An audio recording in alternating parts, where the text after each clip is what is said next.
شيف عاقل عمر علي فارح عوفلي عنبه oo si gaar ah ugu warramayay telefishinka Som News ee magaalada Gabiile ayaa maanta shir jaraa'id oo uu qabtay ayaa uu kaga hadlay taariikhda iyo sidoo kale kaalinta uu dhaqanka Soomaalidu ugu jiro guud ahaan deegaanada Somaliland iyo Soomaalida. sidoo kale Chef Caaqil Cumar Cali Faarax Cofle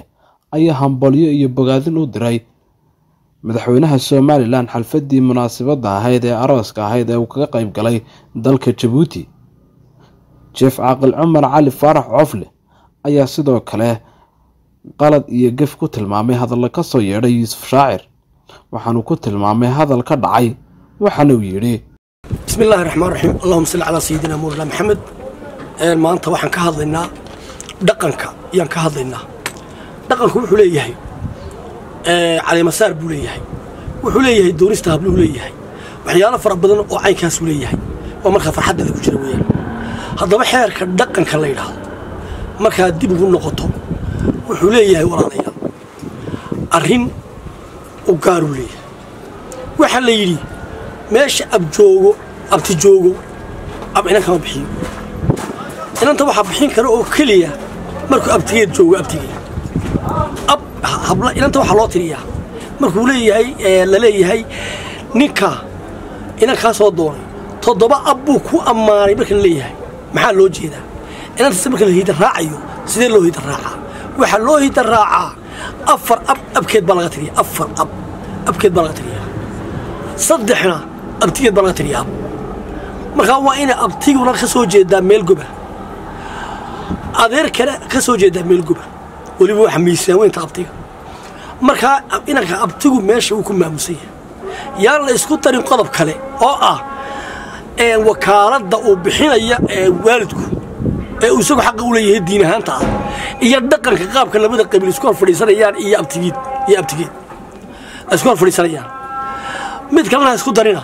inanka abtigi wuu ba weydiisay inta badan iyadoo loo dhiga mooyaan waxba iska qaldan inanka abtigi iyo inanta abtigeed baa iska qaldan taasa xaqiya wax xaq u leh meesha abti joogo inanta ma bixiyo waa xeer hore u jiray waxaan leeyahay Yuusuf anu shaacir baan ku moodaya islaanti canbara iyo waxaan ku maqlay muxuu ahaayay iyo inankii odaygii hurey dhageysto fiicanna waa tahay xaafid fiicanna waa tahay laakiin arrinta maanta arrin dhaqan bay ahayd arrin siyaasadeedna maaha waana sharci waxa way carabi wata kala gaarka Somaliland waa dawlad Djibouti waa dawlad xamarna waa dawlad maxay zaki yihiin dhaqan ahaan baa walaalownahay Soomaali ahaan ma walaalownahay waxaan hablaha ka bixinaa Puntland waxaan hablaha ka bixinaa xamar dhexdeeda tagnaa waa dhaqan taas laakiin dawladnimada siyaasaddu waa kala laba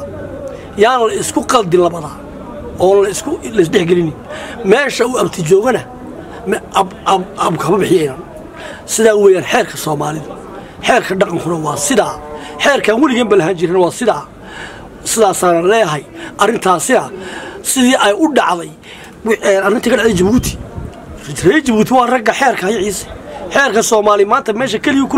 jira yaala waa Djibouti weeyaan meel kale ma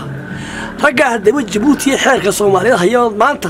xeer hoos maraya oo bu qoraya xeerkoodii ma hoos maraya xeer sida daraadeed arrintaas way ku hoos martay Yuusufow raali gelina ka bixi Khalid Maxamed Daahir Som News TV magaalada Gabiile.